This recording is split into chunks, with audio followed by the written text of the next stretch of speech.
모세가 이집트에서 태어났을 때에 그 나라의 왕이었던 파라오는 이스라엘 백성들이 너무 인구가 급증하는 것을 참아 볼 수가 없었습니다.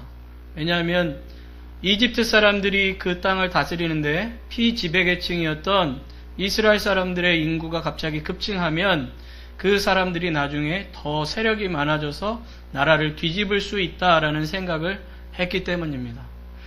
그런데 이스라엘 사람들의 이 인구의 급증은 점점 더 심해졌습니다. 그래서 이 파라오 왕은 도저히 가만히 두고 볼 수가 없었습니다. 그래서 히브리 산파들을 시켜서 히브리인 여자가 아이를 낳을 때에 여자아이를 낳으면 내버려 두고 남자아이를 낳으면 죽이라고 이야기를 했습니다. 그런데 이 히브리 산파들이 하나님을 두려워하는 자들이라 그 남자아이들을 그대로 살려두었습니다. 파라오가 그대로 봐서는 더 이상 안 될 것 같다라는 생각을 해서 이제는 아예 나라의 공포를 해버렸습니다. 너희들 이제 히브리 사람들이 아이를 낳으면 여자아이는 살려두되 남자아이들은 나일 하수에다가 던지라 이렇게 얘기를 한 거예요. 그러니까 이제 히브리 사람들이 아이를 낳으면 눈치가 보이기 시작한 겁니다. 특히 남자아이를 낳으면 어쩔 수 없이 하숫가에다가 던져버릴 수밖에 없는 상황이 된 거죠. 레위인 중에 한 사람이 아내와 더불어 동침을 하고 아이를 임신하게 되고 그 아이를 낳았습니다. 근데 아이가 너무나도 준수했어요. 모든 부모가 사실 자기 아이가 준수하다고 생각지 않는 부모가 누가 있겠습니까? 근데 어쨌든 이 부모들은 그 아이를 내버려 둘 수가 없는 거예요. 하숫가에 던질 수가 없었습니다. 그래서 이 아이를 3개월 동안 몰래 잘 키웠습니다. 근데 아이가 크면 목소리도 커집니다. 울음소리도 커집니다. 도저히 이 아이를 숨겨둘 수가 없었습니다. 그래서 이 어머니와 아버지는 이제 머리를 쓴 겁니다. 갈대로 상자를 만들기로 했습니다.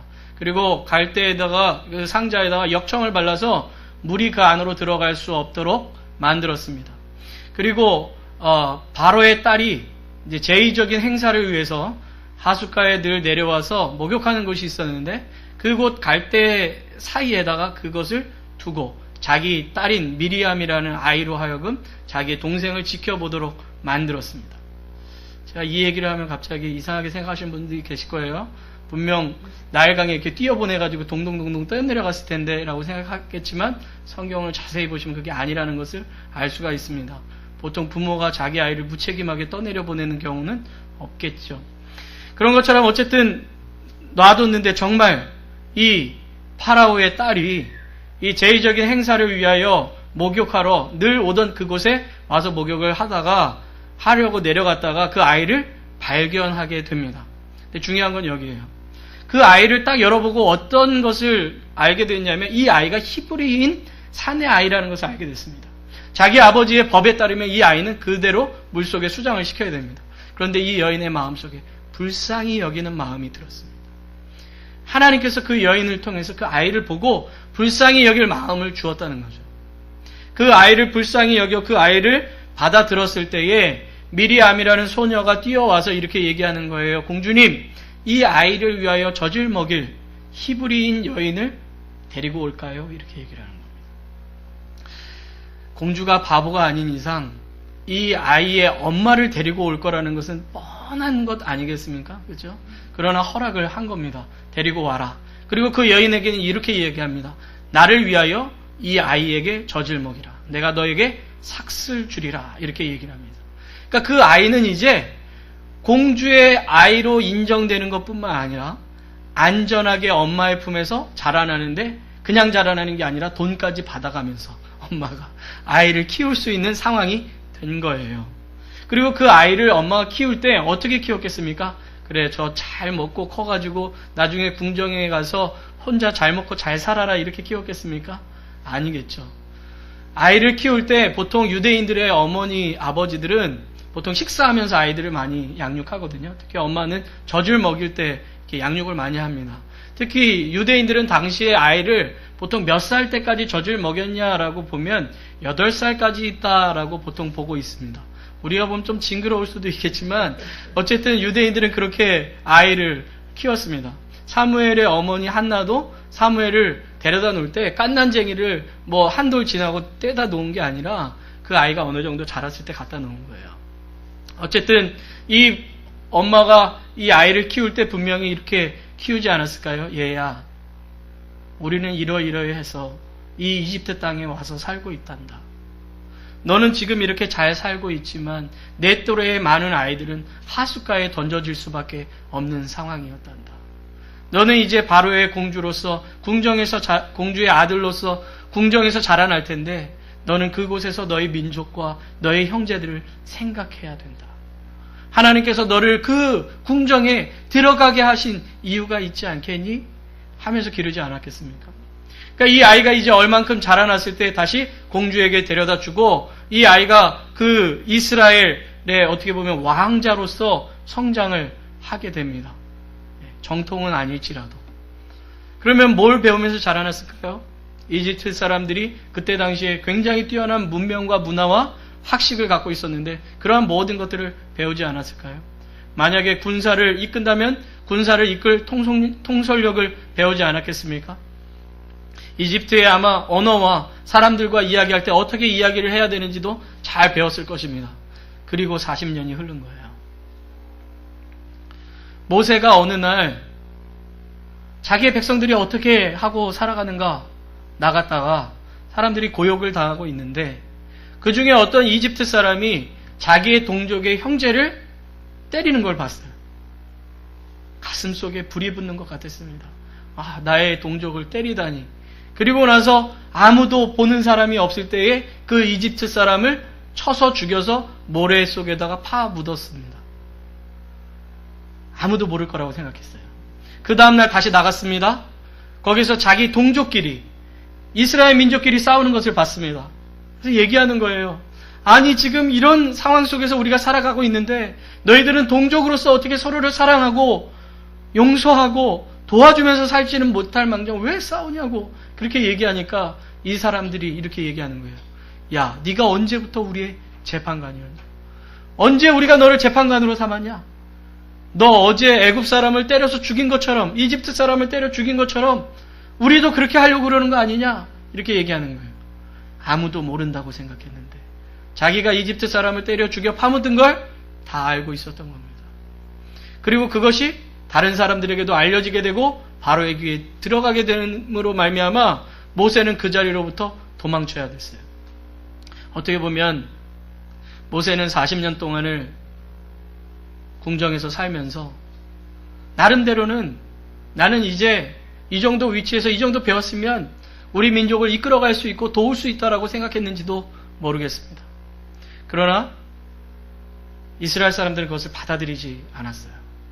뿐만 아니라 자기가 어떻게 보면 계획했던 모든 것이 수포로 돌아가는 상황이었는지도 모르겠습니다. 도망쳐서 광야를 지나서 미디안 땅이라는 곳까지 가게 됐습니다. 그리고 그곳에서 40년 동안을 양을 치며 살게 됩니다. 그곳에 있는 제사장 이드로라는 사람의 그 딸과 결혼을 해서 그곳에서 양치기가 된 거예요. 40년이 지난 어느 날 나이도 80세가 되었습니다. 그때 하나님께서 모세를 부르시는 거예요. 모세야, 모세야, 네가 있는 곳은 거룩한 땅이 내 신을 벗어라. 이렇게 말씀하시면서 이제는 이스라엘 백성들을 하나님의 백성들을 인도해서 이집트에서 가나안 땅까지 인도하라고 주님께서 말씀하시는 겁니다. 모세가 그러니까 이렇게 얘기하는 거예요. 주님, 내 40대의 뜨거운 나이에 왜 나를 쓰지 않고 이제 다 늙어가지고 80세에 양만 치다가 이제 말할 능력도 잊어버렸습니다. 그걸 성경에서 뭐라고 표현하냐면 하나님 제가 이제 입이 뻣뻣하여서 할 수가 없습니다라고 얘기하는 거예요. 여러분 생각해 보세요. 40년 동안을 여러분들이 여기서 미국 살면서 영어를 열심히 했다고 치죠. 영어를 잘하셨는데 40년 동안 영어 한마디도 안 하고 양하고 얘기를 하고 살았다라고 생각을 해보시죠. 잘 나올까요? 잘 안 나올 것 같아요. 어떤 사람이 전문 직종을 갖고 있다가도 한 40년 동안 안 하면 아마 그래도 이제 해놓은 게 있으니까 조금 되기는 하겠지만 그래도 많이 자신감도 잃고 힘들었을 겁니다. 모세가 그런 거예요. 40년 동안에 어떻게 보면 그 시련의 시간들은 단순히 양을 치는 시간이 아니라 자기 자신에 대한 자신감과 모든 것을 잃어버리는 시간이었고, 나는 내 인생을 실패했다라고 생각했는 그런 시간이었는지도 모르겠습니다. 근데 여러분 한번 생각해 보죠. 만약에 모세가 40세에 하나님께 부름받아서 쓰였다. 그러면 어떻게 했을까요? 저는 그렇게 생각해요. 모세가 정말 40대에 아주 뜨거운 나이에, 열정적인 나이에, 정말 마음에 안 드는 사람은 주먹으로 패서 묻을 정도의 그런 이 강력함이 있을 때에 그가 이스라엘 백성들을 인도했다면, 아마 이스라엘 백성들을 인도하다가 말 안 들으면 물에다가 집어 넣었을지도 몰라요. 하나님께서 내가 저 백성 다 죽여버리겠다. 예, 주님 잘 생각하셨습니다. 빨리 없애시죠. 이렇게 생각했을지도 몰라요. 차라리 저 사람들 다 죽이고 내가 새롭게 시작하는 게 낫겠다라고 생각했는지도 모르죠. 그러나 그 40년 이후에 양을 치던 40년을 통해서 자기는 완전히 죽은 거예요. 그리고 그 40년 동안 어디에 살았습니까? 광야에서 살았습니다. 광야가 어떤 곳인가를 배우는 거예요. 자기도 모르게. 그리고 40년 동안 양을 치는 거예요.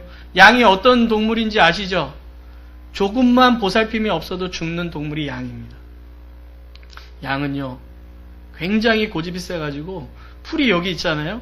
그러면 뿌리까지 먹고 그 속까지 핥아야 될 정도의 동물이 양이에요. 아, 여기 좀 먹었으니까 다음에 여기에 풀이 나도록 나 저쪽 가서 먹어야지, 이렇게 생각하는 양이 아니란 말이죠. 자기네들 멋대로 하는 애들이에요. 뒤집어지면 일어나지 못해서 그대로 죽는 게 양입니다. 누군가가 다시 일으켜주지 않으면 안 되는 정말 다리 짧아 슬픈 동물들이 양인 거예요.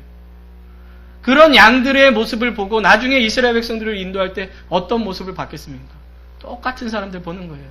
없으면 매거리고 울고 짜증내고 슬퍼하고 왜 우리를 여기까지 이끌어왔냐고 얘기하고.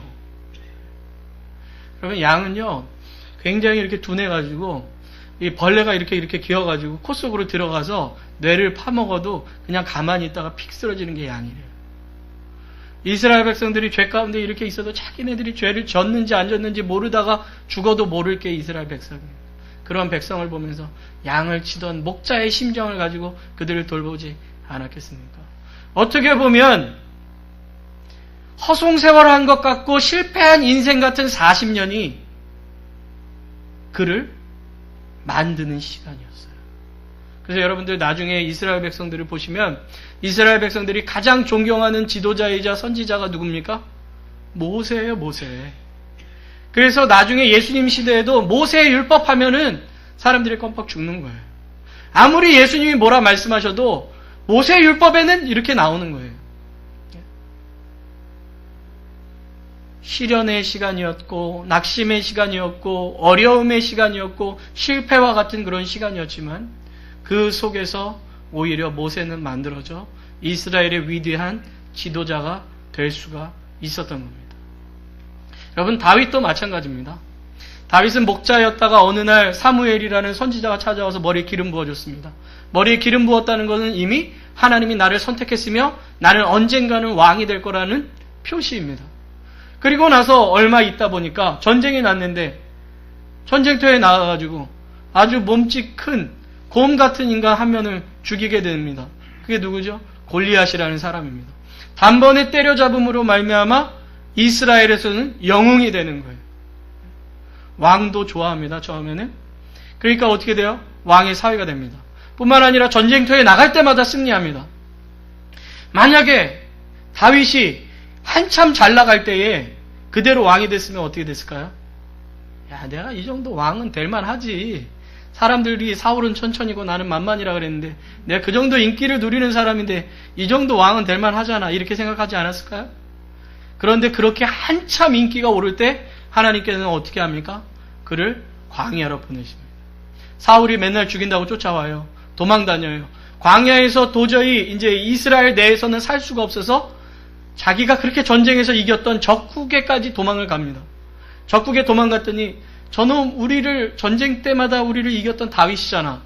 저 다윗 죽여야 돼 라고 사람들이 하는 얘기를 듣고 왕 앞에 나갈 때 어떻게 합니까? 미친 체를 합니다. 침을 질질 흘리면서 벽을 북북 긁으면서 나 미쳤어요 그러면서 웃습니다. 그래서 살아나요.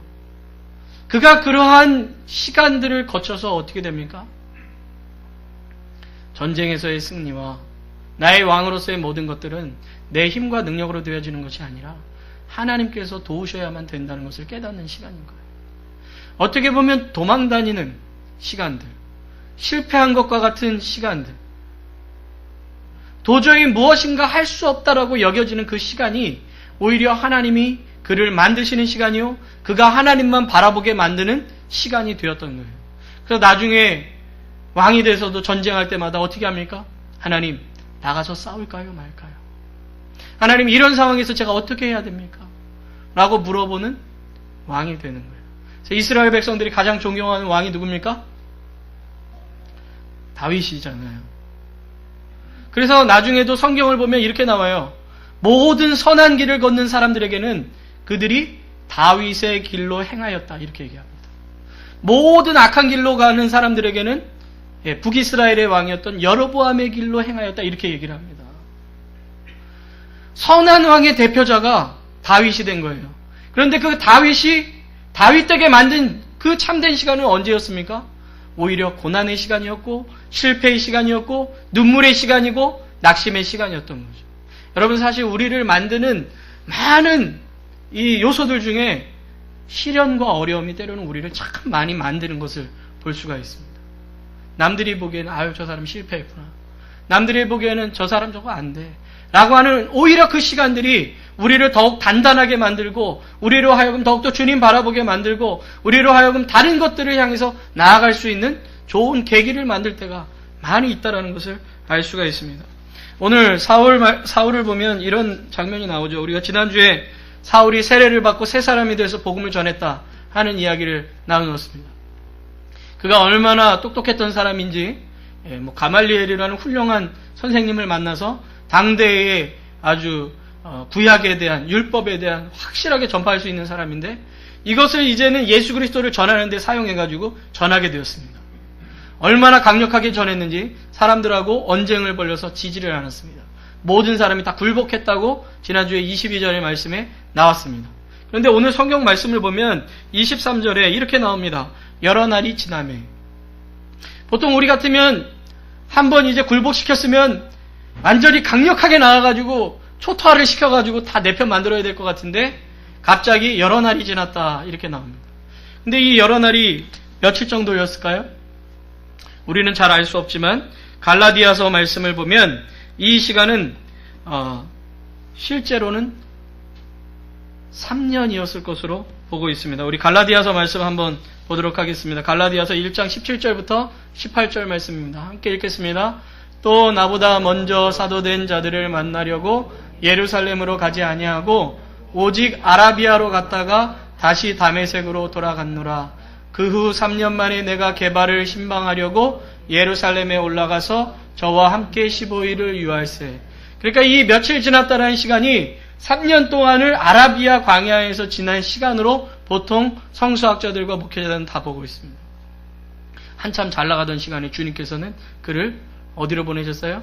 아라비아 광야로 보내신 겁니다.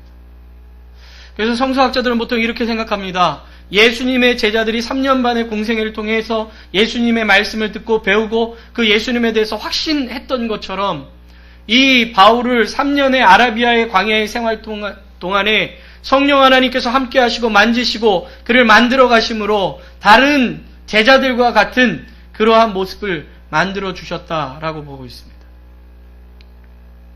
그냥 바로 해도 좋을 것 같지 않습니까? 그러나 주님께서는 이 아라비아의 시간을 통해서 그를 더욱 하나님의 사람 되게 만드는 것을 볼 수가 있는 겁니다. 그런데 3년이 딱 지나고 돌아왔으면 이제 주님한테 이렇게 좀 훈련받고 이렇게 왔으면 뭔가 잘 돼야 될 것 같지 않습니까? 근데 성경은 늘 그런 적이 없어요. 뭔가 기름 부음 받고 뭔가 세움 받고 예수님을 믿고 그러면 확 잘 돼야 될 것 같은데, 아니 이상하게도 오히려 더 어려움이 오는 것을 보게 돼요. 그렇죠? 여러분들 예수님 믿고 나서 이렇게 굉장히 잘 돼야 될 것 같은데 때로는 더 잘 안 되고 굉장히 마음을 아프게 만들 때 있지 않았습니까? 제가 지난번에도 말씀드린 것 같은데, 제가 목사 된 다음에, 전도사 이제 신학교 간 다음에 잘 돼야 되는데 집안이 더 안 되는 거예요. 뭐 아버지 사업도 잘 안 되시고, 어머니도 자꾸 아프시고. 그러니까 제가 하나님께 이렇게 기도했어요. 하나님, 저 신학생 만드셨으면 제가 이제 헌신하는데 좀 우리 부모님만큼은 잘 되게 해주셔야 되는 거 아닙니까? 이렇게 기도할 정도로. 우리 보통 그런 생각 같지 않습니까? 하나님, 내가 이만큼 봉사하면 하나님 나에게 이렇게 잘해주게 해주셔야 되는 거 아니에요? 이런 마음 같잖아요. 근데 오히려 오늘 성경 말씀을 보면 사람들이 공모하여 사울을 죽이려고 했다라고 나오는 거죠. 단순히 유대인들만 그런 것이 아니라는 거예요. 고린도후서 11장 32절과 33절 잠깐 보시면 이렇게 나옵니다. 다메섹에서 아레다 왕의 방백이 나를 잡으려고 다메섹 성을 지킬 때 내가 광주리를 타고 들창문으로 성벽을 내려가 그 손에서 벗어났노라. 여러분, 언제나 적은요, 가까이 있다가 적된 사람이 제일 무서운 거예요. 처음부터 적이었던 사람 별로 안 무서워요. 나의 모든 약점과 상황을 다 알면서 적이 되는 그 순간에 정말 무서운 거예요. 사울은 어떤 사람이었습니까? 누구보다 철저하게 바리새인 중에 바리새인으로서 예수님을 핍박했던 사람인데, 이 사람이 어느 날 다메섹으로 가서 3일 만에 횟가닥 변하더니 예수가 그리스도라고 전하니 이 유대인들이 너무 당황스러울 수밖에 없는 거예요. 잘못했다가는 저 사울 때문에 다른 유대인들도 예수님을 믿게 될 수 있기 때문에 그를 빨리 제거하고자 했습니다. 그래서 그 당시에 다메섹을 다스리던 아레다 왕이라는 사람에게 부탁을 했어요. 그래서 제발 그놈 잡아서 죽일 수 있도록 도와주세요 한 거죠. 그랬더니 이 아레다 왕이 자기네 군사를 시켜서 어떻게 했냐면, 오늘 성경에도 나오지만 성전 문을 지키고 밤낮으로 그를 찾으려고 했다는 겁니다. 죽이기 위해서. 그래서 오늘 성경에는 뭐라 그러죠? 몰래 그의 제자들이 광주리에 태워서 밤에 내려줘가지고 도망쳤다는 거예요. 우리가 보기엔 참 어이가 없지 않습니까?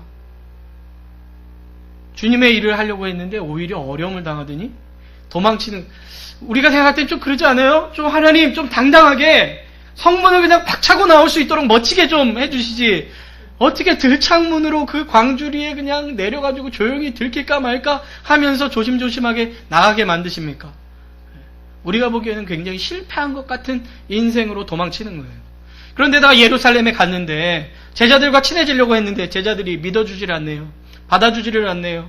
네가 예수 믿는 척 했다가 우리 교회로 들어와서 우리 다 잡아가려고 그러는 거지 하고 받아주질 않는 거예요. 그나마 바나바라는 사람이 좋은 매개체가 되어서 중간에 사람들을 연결해줘서 그 사울을 받아들였습니다.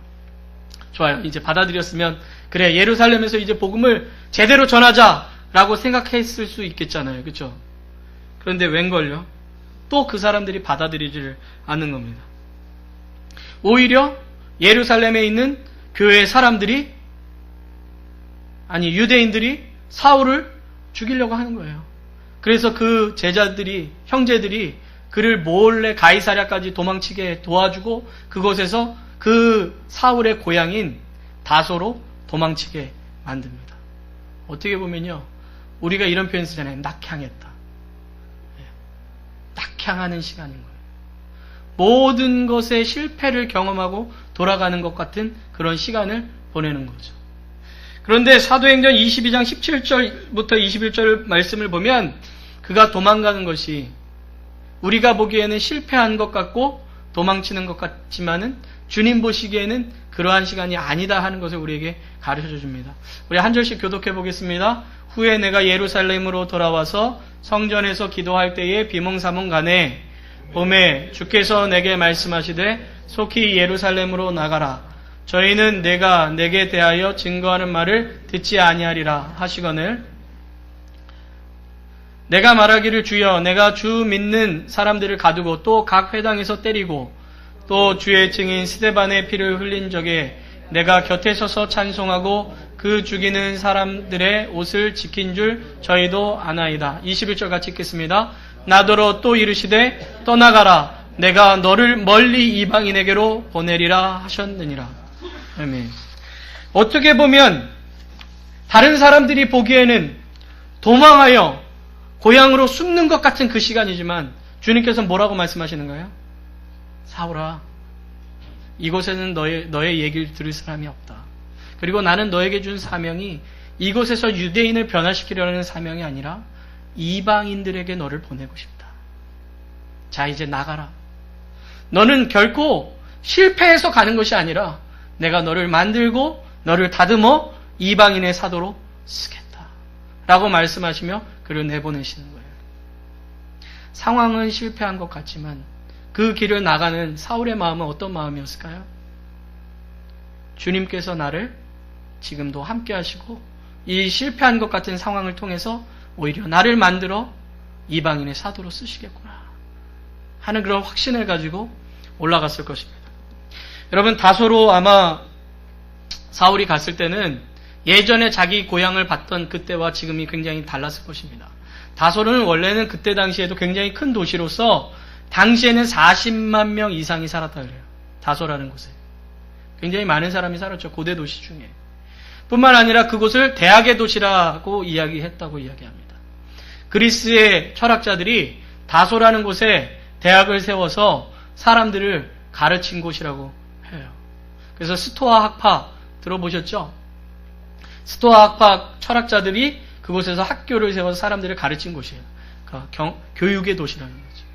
아마 옛날에는 사울이 그곳에 살면서도 이런 마음으로 봤을 겁니다. 유대인의 시각으로. 유대인의 시각이라는 어떤 시각인 줄 아세요? 우리는 구원받는 존재, 너희는 지옥에서 불쏘시개가 되는 존재. 이렇게 보는 게 유대인의 시각이에요. 너희는 하나님께 선택받지 못한 존재, 나는 하나님께 선택받은 존재. 아마 이런 교만한 마음으로 그들을 보면서 그들의 철학과 그들의 모든 교육에 대해서, 문화에 대해서 비판적인 시각으로 봤는지도 모르겠습니다. 그런데 이제는 어떻게 올라간 겁니까? 이방인의 사도로서 그들을 전도할 대상으로 바라보기 시작한 겁니다. 불쌍한 존재로, 안타까워하는 존재로. 그러면서 예전에는 그 문화에 대해서 그냥 싫어했는데 어떻게 하면 그 사람들을 전도할 수 있을까 하면서 그들의 문화를 이해하는 눈으로 보게 되는 거죠. 그들의 교육에 대해서도 받아들이면서 그들의 교육적으로 얘기하는 그 논쟁 속에서 내가 어떻게 하면 그들을 예수를 바로 전할 수 있을까 생각하면서 했다는 거죠. 여러분, 선교사님들도요 굉장히 다릅니다. 그냥 열정만 가지고 오셔가지고 그냥 하시는 선교사님하고 그 선교지를 탐방하고 그곳의 사람들이 어떤 문화를 가지고 있고 어떻게 그들에게 접근해야 되는지를 철저하게 연구하고 들어가는 분은 굉장히 다릅니다. 문화적으로 그 사람들이 이해해요. 어떻게 보면 이 다소로 다시 돌아간 시간은 사울에게는 자기의 사역을 철저하게 준비하면서 하나님의 일을 하는 스타트와 같은 시간이었는지도 모릅니다. 이 시간이 얼마 동안인 줄 아세요? 10년이라는 시간이에요. 아까는 3년이었는데 이번에는 10년 동안을 그를 하나님께서 다듬으시고 그 후에나 쓰시는 것을 볼 수가 있습니다. 사람들은 이 사울이 도망친 걸 보고 이렇게 얘기해요. 너는 참 나약한 사람이다. 너는 실패자다. 이렇게 얘기를 합니다. 나중에도 그렇게 얘기를 하는 거예요. 그럴 때 이 사울이 뭐라고 이야기했냐. 고린도후서 11장 30절. 아까 우리가 32절, 33절에 도망친 거 얘기하잖아요. 그 바로 앞에 뭐라고 얘기했냐면 이렇게 얘기했다는 거예요. 11장 30절입니다. 같이 읽겠습니다. 시작. 내가 부득불 자랑할진대 나의 약한 것을 자랑하리라. 그래, 나 약한 사람이야. 나 그래서 도망쳤어. 이렇게 얘기했다는 거예요. 그러면서 12장 9절에서 10절까지 말씀인데 9절만 같이 함께 읽겠습니다. 시작. 내게 이르시기를 내 은혜가 내게 족하도다. 이는 내 능력이 약한 데서 온전하여 짐이라 하신지라. 이러므로 도리어 크게 기뻐함으로 나의 여러 약한 것들에 대하여 자랑하리니 이는 그리스도의 능력으로 내게 머물게 하려 함이라. 아멘. 뭐라고 얘기하는 겁니까? 그래, 나의 약함이 오히려 주님을 의지하게 만들고 그 시간들이, 어떻게 보면 실패한 시간들이 나에게는 더 의미 있게 주님만을 바라보며 주님의 사람으로 살아갈 수 있게 만드는 시간이었다라고 이야기하는 것입니다. 성도 여러분, 우리는 다 늘 잘 됐으면 하는 마음을 갖고 있죠. 누구나 다 성공하고 싶고 늘 잘 살았으면 좋겠습니다. 잘못되는 거는 하나도 없었으면 좋겠죠. 아니세요?